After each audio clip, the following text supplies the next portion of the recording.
Double వర్సేరా చంటి double వర్సేరా చంటి double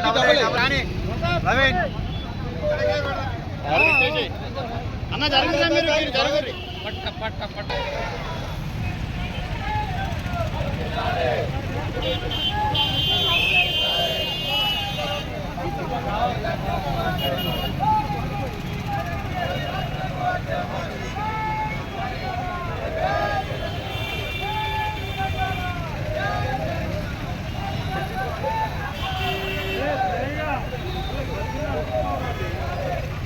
అన్నదాన్ని మీదే చేయన్నా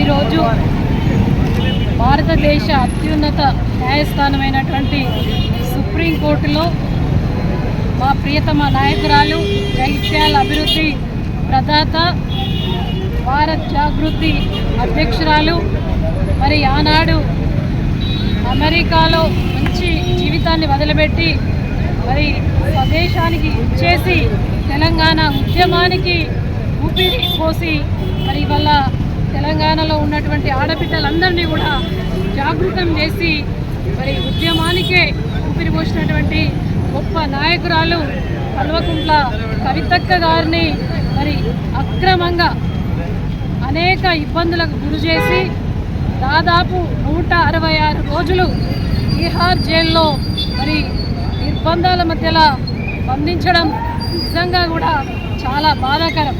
అయినా కూడా నిజానికి అడుగడుగున ఆపదలు ఎక్కువ కాబట్టి అటువంటి నిజం ఆలస్యమైనా కూడా అంతిమంగా ధర్మమే న్యాయమే గెలుస్తుందనడంలో ఇవాళ సుప్రీంకోర్టు ఇచ్చినటువంటి మరి తీర్పు ఏదైతే ఉందో అది నిజంగా కూడా హర్షించదగ్గైనటువంటి విషయం.